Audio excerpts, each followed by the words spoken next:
Choose your character.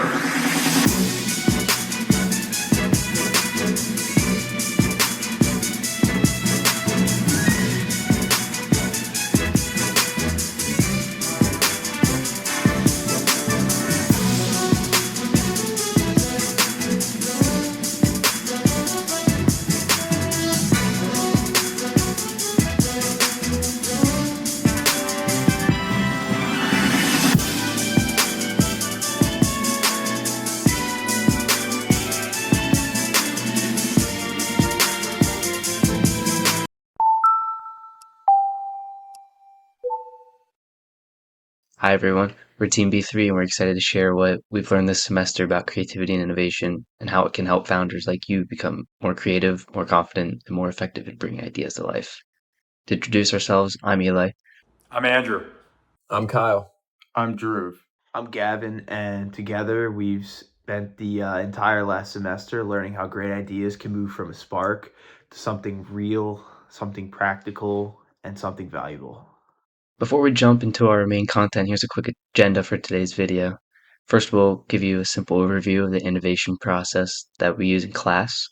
After that, each of us will walk you through a major part of the processes, understanding people, testing ideas, having the courage to back your ideas and actually making them happen, and finally, learning from what works and what doesn't. Okay, so let's start at the top. Innovation isn't just about coming up with ideas, it's a structure. In our course, we follow a flow that starts with understanding people and ends with improving what we've created. The whole point is that innovation becomes repeatable, something that you can rely on and not just hope for. And the very first thing with being an innovator has to do with the focus on the user. Innovation always starts with the real people, not technology, not just the product, but real people. Their needs, their frustrations, their motivations need to be met, and whatever the user thinks needs to be easier. Now it's for the opening. Drew will walk you through how this process is really going to work. Thanks, Kyle. Throughout this course, we've been learning that innovators move through a cycle of sort. It begins with understanding who the users are, investigating ideas, creating solutions, building upon them, and finally trying to constantly find ways to improve it. It's always a loop, and it's never a straight line. What makes this really valuable for entrepreneurs is that it gives a systematic way to go from an idea to something that people might actually be willing to pay for. One of the biggest lessons we learned is how often founders skip the investigate stage. They jump straight to building, which sounds productive, but usually ends in wasted time and money. Investigation is where you slow down and ask, is this problem real? Who exactly is struggling with it? What have they tried? What assumptions am I making that might be wrong? And this is where customer discovery comes in, talking to real users. Even when you're not sure what you're supposed to ask, what you're going to hear, just figuring out what the user really needs. Observing people, testing early ideas, testing early prototypes, sometimes just drawings or mock-ups. This is where you're just trying to learn. You're not trying to prove yourself right yet, just figure out what you need to do. Now I'm going to pass it on to Gavin to talk about something most entrepreneurs underestimate, the courage it takes to actually invest in idea. Yeah, thanks, Kyle. So, after you've investigated your idea and you have evidence that it might meet a real need, the next step takes courage. And this is where you just invest, whether it's emotionally, mentally, and sometimes financially. And this doesn't just mean money, it means convincing others to take a chance with you, which is sometimes hard to do. Being an innovator means making decisions under uncertainty. You never have perfect information, and you're allowing time and resources without guarantees.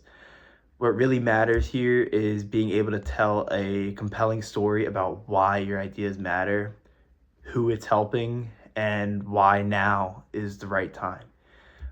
You can't rely on enthusiasm alone.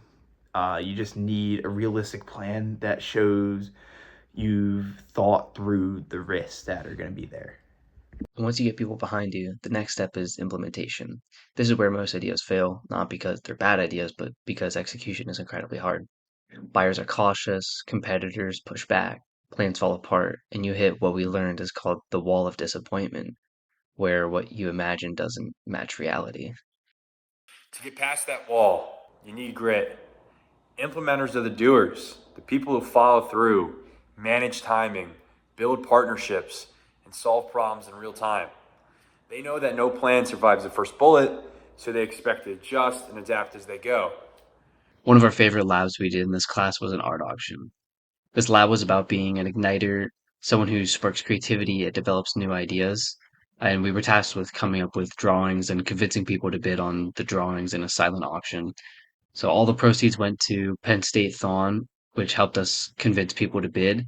And in this lab, we learned how to confidently sell to the public and think of innovative new ideas to get bids.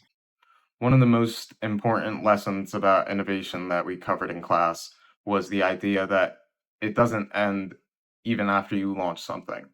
You have to constantly be looking for ways to improve. You have to look at what worked, what didn't work, and why it worked or why it didn't work. You have to gather actual user feedback, and you have to learn from your failures without letting them define you. You essentially have to ride the energy of your learning, leveraging what you already created before chasing new ideas and trying to do new things. Nearly every great company wins because they stay committed to continuous improvement. And now Eli will close us out. So to bring it all together, innovation is a journey. It starts with understanding people, it moves through investigation, courage, execution, and constant learning. And the best part is that anyone can build these skills. And you don't need to be naturally creative, you just need a process and you need to trust it. So thank you, Launchbox, for watching. We hope this helps you think about your ideas, your processes, and your entrepreneurial goals in a new way. So thank you for joining us today. And good luck on your innovation journey.